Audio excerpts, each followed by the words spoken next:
Assalamualaikum warahmatullahi wabarakatuh. Saya Farah Putri Ramanda dengan dosen Ibu Nila Ijat MPD dengan mata kuliah Pembelajaran Bahasa Indonesia kelas tinggi dari Universitas Muhammadiyah Tangerang.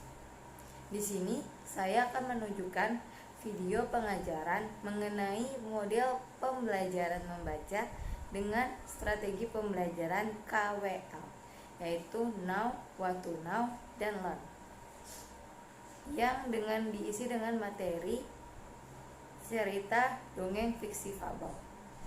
Mau tahu bagaimana saya akan menyampaikan pengajaran tersebut?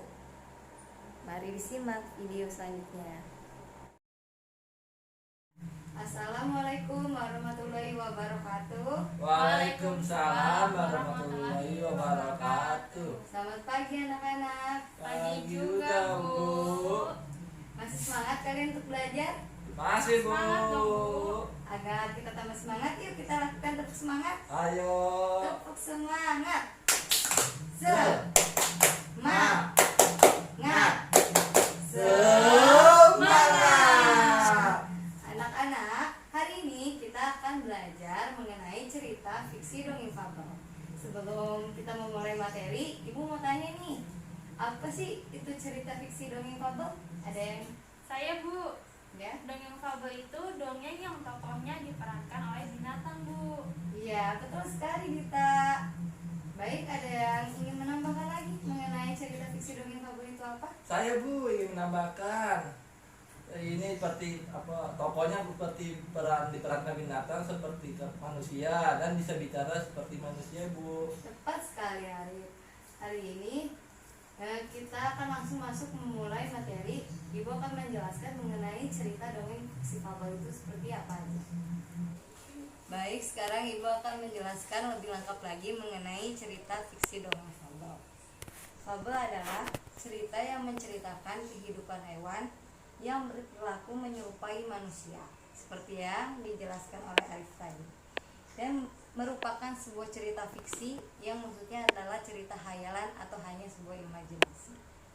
Cerita fabel juga sering disebut dengan cerita moral atau mengandung pesan yang berkaitan dengan moral. Tokoh-tokoh cerita di dalam fabel semuanya binatang. Binatang tersebut diceritakan mempunyai akal, tingkah laku, dan dapat berbicara seperti manusia. Watak dan budi manusia juga digambarkan sedemikian rupa melalui tokoh binatang tersebut. Fabel juga memiliki tujuan, yaitu tujuan fabel adalah memberikan ajaran moral dengan menunjukkan sifat-sifat jelek manusia. Misalnya sifat-sifat jelek manusia itu apa aja, Rin? Apa, Bu? Misalnya sifat-sifat jelek manusia yang digambarkan dalam tokoh cerita fabel. Ya, suka mencuri dan lain-lain, Bu. Itu aja sih yang saya tahu. Iya, boleh. Ciri-ciri fabel ada 5, yaitu pertama, tokohnya binatang, alur ceritanya sederhana, yang ketiga ceritanya singkat, keempat karakter tokohnya tidak diuraikan secara terperinci, kelima pesan atau tema kadang-kadang dituliskan dalam cerita. Struktur fabel yaitu terdiri dari pertama, orientasi, merupakan bagian permulaan pada sebuah cerita fabel yang berisikan pengenalan cerita seperti pengenalan tokoh, pengenalan latar tempat dan waktu, pengenalan tema, dan sebagainya. Yang kedua, komplikasi atau klimaks pada sebuah cerita yang berisikan mengenai puncak masalah yang dialami dan dirasakan oleh tokoh. Ketiga, resolusi, yaitu cerita yang berisikan pemecahan masalah dari konflik cerita. Keempat, terakhir, koda. Koda yaitu bagian akhir dari cerita yang berisikan pesan atau amanat yang terdapat di dalam cerita fabel tersebut. Terus ada lagi jenis-jenis fabel. Jenis-jenis fabel terbagi menjadi 2, yaitu ada fabel klasik.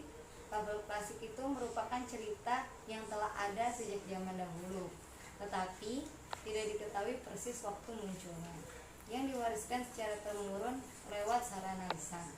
Contohnya apa misalnya, Ari? Cerita klasik, cerita yang diceritakan pada zaman dahulu. Contoh cerita fabelnya apa? Kancil, Bu. Salah. Contohnya cerita Lutung Kasaro. Oh iya, Bu. Ciri-ciri fabelnya apa aja? Apa, Bu? Ciri-ciri ciri-ciri fabelnya saya cerita klasik. Seperti apa bu? Itu Iya, karena kita tahu. Apa ya bu? Bingung bu. Iya, misalnya ceritanya sangat pendek, terus temanya sederhana. Ketiga, kental dengan petua atau moral. Petua itu apa? Kita? penasehat bu. Iya, boleh Arif. Sifat hewani masih melekat.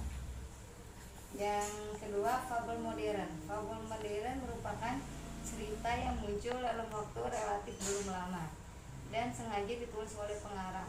Contohnya cerita apa? Apa tuh? Nggak tahu saya. Contohnya cerita Kancil dan Buaya. Jadi dibikinnya langsung di share sama pengarang. Kirain klasik bu. Tidak, kalau klasik Utama Sarung. Jadi ceritanya dari mulut ke mulut kata orang gitu. Begitu. Secara lisan. Ciri-ciri fabel modern yaitu ceritanya bisa pendek atau panjang tergantung pengarangnya. Begitu. Kedua, temanya lebih rumit. Ketiga, kadang-kadang berupa epik atau saga.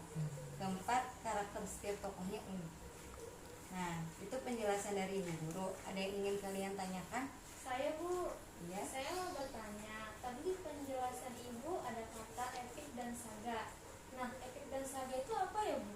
Nah, jadi sekali Dita pertanyaannya. Baik, Ibu akan menjawab. Epik itu adalah cara menyampaikan sebuah kejadian atau sebuah peristiwa.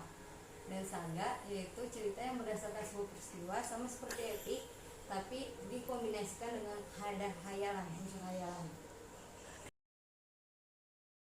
Baik anak-anak, sekarang kita akan melanjutkan ke contoh cerita fiksi dongeng fabel. Nanti kita akan bacakan bersama ya, dan basisinya bersama. Iya Oke? bu, oke Baik bu. bu. Oke. Ini punyanya Dita. Ini punyanya Arif. Oke, kita bacakan bersama. Mulai dari apa? Di Arif jadi singa. Nadita jadi Arif jadi bek-bek, jadi bek-bek. Dita jadi singa dan miau. Iya, jadi singa. Ayo, baca. Yang kencang. Pada suatu hari ada anak bernama Singa, miau dan Wek Wek yang sedang bermain di taman. Kata Wek Wek, teman-teman, ayo kita bermain lomba lari. Siapa duluan yang sampai finish, maka dia pemenangnya. Setuju tidak? Singa dan miau dengan kompaknya mengatakan setuju. Mereka pun mengambil ancang-ancang untuk lomba lari mereka berhitung bersama. 1, 2, 3, mulai. Oke, lanjut Arif. Sampai saatnya mereka ke tempat finish, Wek Wek dengan sengaja mendorong Singa, Miau. miau hingga miau terjatuh. kata Dora. Kata miau. Kata miau, aduh sakit. Lanjut Dita. Singa yang melihat miau terjatuh mempercepat langkahnya dan membantu miau. Kata singa, miau kamu tidak apa-apa. Kata miau, sakit Lala, Sambil sambil menangis. Oke, lanjutkan Arif. Wek Wek yang melihat miau terjatuh, dia tidak peduli dan meneruskan langkahnya hingga ke garis finish. Kata Wek Wek, hore, aku menang. Ya, kalian berdua payah. Kata Dora, Kata miau, kamu curang Wek Wek. Kamu tadi mendorong aku sambil menangis. kata Wek Wek, itu kamu aja yang payah. Masa gitu aja jatuh? Iya, bagus. Kata singa, oh kamu curang sih Wek Wek. Harusnya kamu tidak boleh seperti itu. Itu namanya curang. Wek Wek pun langsung pergi, meninggalkan kedua temannya tanpa meminta maaf dan rasa bersalah. Sedang asik menuju jalan pulang, Wek Wek pun dihadang preman yang suka minta uang kepada anak-anak yang lewat. Kata preman, hei, Ya, seperti apa preman? kamu berhenti. Nah, Kata Wek Wek, Iya bang. Kata preman, mana uang? Kalau mau lewat sini harus ada uang. Kata preman, saya tidak punya uang bang. Oke, pintar Arif ya. Terus Kata diterusin. preman, baik kalau begitu kamu saya akan mau ambil momen. Kata wek, Oke, lanjut oleh Dita. Tiba-tiba dari kejauhan teriak Miau. Kata Miau, tunggu, jangan sakiti dia. Kata preman, memangnya kamu siapa? Kata Dora. Kata Miau, saya temannya bang. Kata preman, baik, kamu punya uang tidak? Karena kalau lewat sini harus ada uang. Kata Miau, saya punya bang. Sambil memberikan uang ke preman tersebut. Oke, lanjut oleh Arif. preman pun meninggal wek-wek, miau dan singa setelah mendapat uang dari anak-anak tersebut. Kata wek-wek, kenapa kamu menolongku Dor? Miau, aku kan sudah jahat padamu. Kata Miau, berbuat baik itu kewajiban wek-wek. Tidak penting yang kita tolong itu jahat sama kita atau baik sama kita. Jika ada yang membutuhkan bantuan, sebagai sesama manusia kita harus berbuat baik. Apalagi wek-wek teman Miau, pasti Miau bantu. Wek-wek pun memeluk miau. Kata wek-wek, kamu baik banget sama aku miau. Aku minta maaf, tadi aku sudah mendorongmu hingga kamu terjatuh. Wah, pintar ya Arif main dramanya. Oke. Kata Miau, tidak apa wek-wek. Kata singa, nah kan berbuat baik itu indah dan saling memaafkan seperti ini. Jadi senang deh singa lihatnya. Untuk wek-wek belajar berbuat baik, karena nanti kita disayang sama Tuhan dan ayah bunda pasti bangga dengan kita. Kata wek-wek, iya miau. Singa, aku janji, aku akan berbuat baik. Karena berbuat baik itu indah bukan? Kata Miau, benar wek-wek, dan mereka berpelukan. Cerita selesai. Oke, kalian pada bagus membaca ceritanya. Nah, Arif pintar sekali main dramanya ya, memerankan peran preman dan menangis tadi. Ibu sangat bangga sama Arif. Dan kita juga sangat pandai membaca isi ceritanya. Nah, sekarang ibu mau bertanya nih ke kalian dari cerita yang tadi kalian baca. Siapa aja sih tokoh yang ada dalam cerita tersebut? Ada bu. Iya. Tokonya itu ada miau, singa, dan wek-wek bu. Ada satu lagi, siapa yang mau menjawab? Coba. Saya bu, Iya. ada preman bu. Iya, betul sekali Dita. Nah kan, dalam sebuah cerita tentunya pasti ada pesan yang terkandung di dalamnya. Ada amanatnya. Nah, ini mau bertanya nih, siapa yang tahu amanat dari dalam cerita tersebut? Yang tahu? Arif? Aduh saya nggak tahu ibu, lupa. Kalau Dita, bagaimana? Saya bu, saya tahu bu.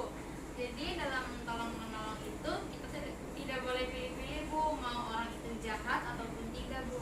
Iya, benar Dita. Ibu akan ambil kesimpulan dari pelajaran kita hari ini dari cerita indahnya berbuat baik, bahwa benar seperti Dita bilang, kalau menolong itu nggak boleh pilih-pilih, mau orang itu baik sama kita maupun orang itu jahat sama kita. Seperti contohnya tokohnya si Miau tetap berbaik hati walaupun wek-wek sudah menjahati dia, tetap menolong wek-wek yang sedang kesusahan yang dipalak oleh preman.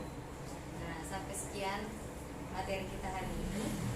Kurang lebihnya ibu mohon maaf. Assalamualaikum warahmatullahi wabarakatuh. Iya Dan bu, tetap waalaikumsalam. semangat pagi. Pagi bu guru.